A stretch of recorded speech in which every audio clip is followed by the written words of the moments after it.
Hello there, and welcome to the Fish Tank Barn. If you watched last week's video, I promised you that I would show you all the fish that I picked up at the Southwest Michigan Aquarium Society auction.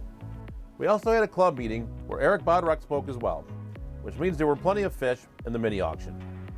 So let's dive into the barn and take a look at all the fish that I purchased, both at the club meeting and the fish auction. So let's start off with the fish that I bought at the auction. While this is a small auction, I've really had great luck finding great fish at this auction, and this one didn't disappoint. From the minute that I entered the auction, these solar flare Swortdails caught my eye. I just couldn't get over their bright coloration. I was able to get 2 bags of them and was able to start with a really nice colony. I had an open 40 breeder, which was perfect for this group. I ended up putting some Java moss in the bottom to provide some place for fry to hide. These fish are really robust, and I'm really happy to have them, and I'm really looking forward to seeing how they turn out in the near future. If you've watched my channel for a while, you know that I'm always a fan of adding additional fish to colonies that I already possess.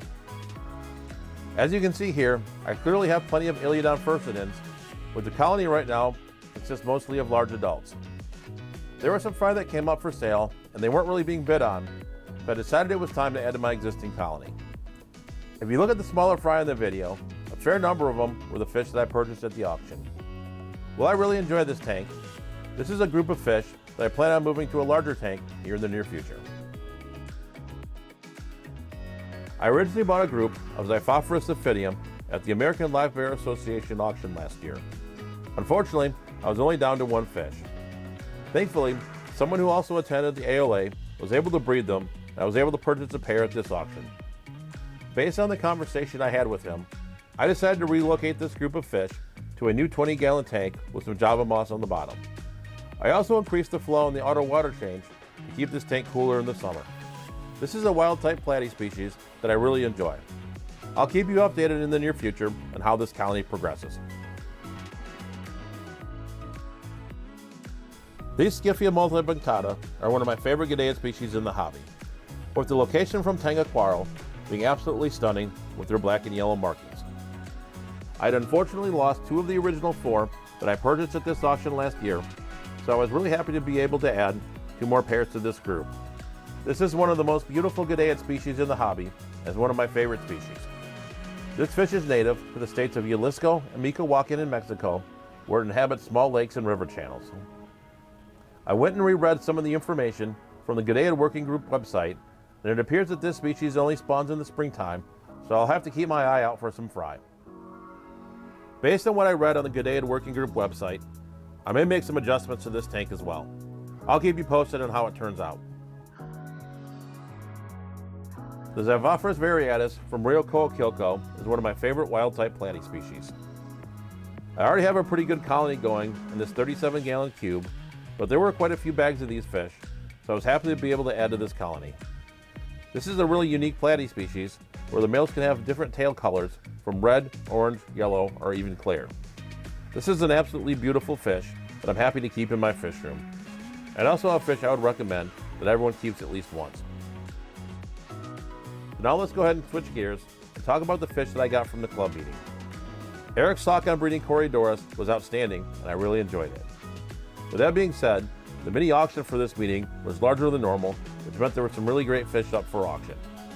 Since Eric's talk was on Corydoras catfish, I really couldn't pass up this group of Corydoras metae. These are F1 fish that were bred by one of our local Corydoras breeders in the club. They are pretty small now, so it'll be a while before I can try breeding them. In the wild, these fish hail from the Rio Metae, which is a tributary of the Rio Orinoco in eastern Colombia. These fish will get about 2 inches long and will do fine in this 20-gallon tank. I'm excited in the future to be able to play with this really neat looking Cory species, and hopefully someday I can get them to breed. Eric also had these Poecilia mexicana available for pre-purchase before the meeting. I had purchased some of these fish last year at the ALA convention, but only had a small colony remaining. Since he had them available, I decided it was time to add to this colony as well. The Poecilia mexicana, or Atlantic molly, is found throughout Central America, from Mexico, Belize, Costa Rica, Honduras, and even into Panama. This is a fairly decent sized fish, with the males getting about 4 inches, and the females being about 4.5 inches long. While I currently have these fish in a 37-gallon cube, I'm going to probably move them to a wider tank in the future. probably a 29-gallon. I've always enjoyed shell dwellers, but I've never kept the Neolamprologus multifasciata. I've had a large colony of similis for quite a few years now, but I decided it was time to breed the multis. These fish were being sold by one of our local club members, so I decided to take the plunge. I currently have them in a 20-gallon tank, and I stocked the tank with a few shells that I had lying around. I'm going to order some more shells as well and completely fill this tank out with shells. These fish are pretty small right now, but I think in no time I should be able to get a pretty good breeding colony going. Shell dwellers are one of my favorite lake Tanganyikans. I always enjoy their behavior, where they're always moving the sand around and rearranging their tanks. They're just one of those fish that's a lot of fun to keep. So I hope you enjoyed looking today at all the new fish that I picked up at both the Southwest Michigan Aquarium Society auction and my local fish club. It was really a great few days to buy some fish, and I'm really excited for all my new purchases.